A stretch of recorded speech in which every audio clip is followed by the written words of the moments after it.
Hi, in this video I hope that you can get some tips on how to learn some double unders.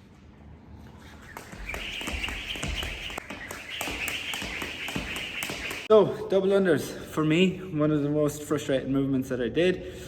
What I found was the more I was practicing, the more tense I was and frustrated I was becoming and tripping up a lot more.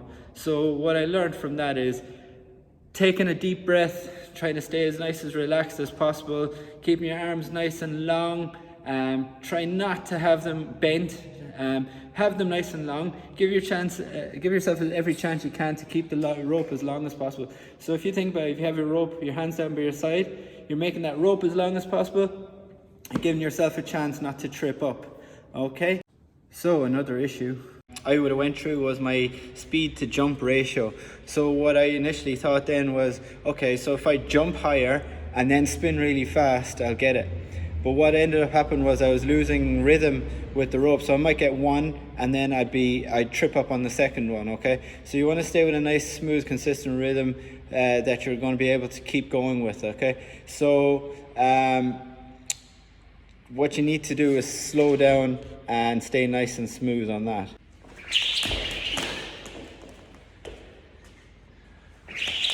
You might actually get a triple jump before getting a double under on that, and it's just not consistent. You won't be able to sustain that for very long, okay? So the last thing that I would have seen, I didn't really do it much myself, but I do see it in others, is either tucking the knees up when you're jumping or doing a pike where you're kind of going. So you want to keep in a nice straight posture with that.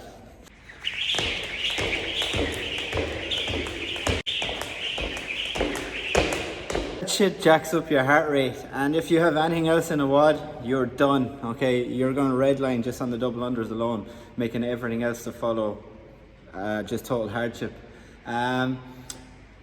Okay, so how do we put it all together? So to do double unders, it's all about rhythm, timing and consistency. If you can run outside for a couple hundred meters, you've got the conditioning to do double unders. So what we're looking for is for you to find your rhythm.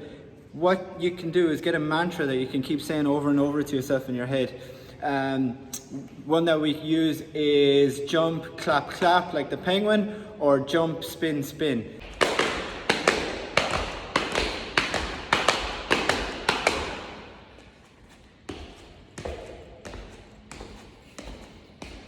Over in my head there, while I was doing the movement, I was either going jump, clap, clap, or jump, spin, spin. And I will keep doing that until it feels rhythm, so that when I feel the rhythm of it, so that when I actually pick up the rope, it's going to come naturally to me that I'm going to jump, spin, spin. So look to do about sets of 10 to 20 reps there for 3 or 4 rounds and keep that consistent rhythm. Another thing is with your feet, try keep them together, bouncing off the balls of your feet with your arms down nice and relaxed for either those clap claps or spin spins, okay?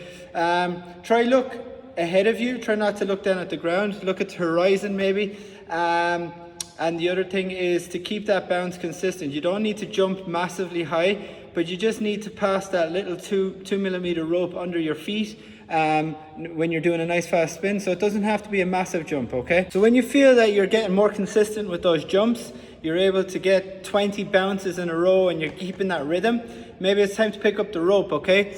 When you do pick up the rope, again, emphasizing keeping the arms nice and relaxed, not bent, just nice and relaxed through the shoulders. When you do pick up the rope, try hold it in the bottom with these 2 fingers near the bottom of the rope, making the whole rope longer, so it's giving you less chance to trip up. You're making the rope as long as possible. Stay streamlined, okay? So we don't want to hunch forward and tuck the jump, so we don't want to hunch forward and go into that kind of tuck jump, or not tuck jump, pike jump that we're doing when we're learning. Okay, we want to stay nice, upright, and streamlined as possible. Okay.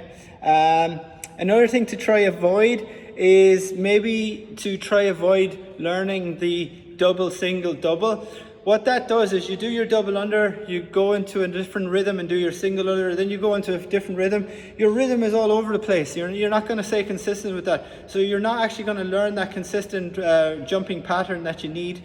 And the other thing, the last thing is, when you do get your first double under, don't panic and go, yay!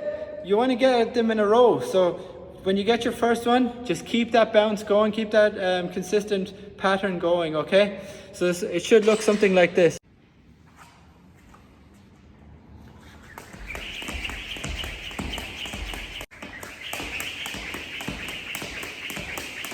I guess the most important thing to learn double unders is to do them and practice them a lot, okay? Whether it's before class or after class or both, but every day, just keep doing it. Keep doing it until you get it. And I promise you, once you get it, it's like riding a bicycle. You won't forget. You'll have that rhythm. You'll have it then, okay? But just till you get there, you just got to keep going and stay consistent. Practice, practice, practice.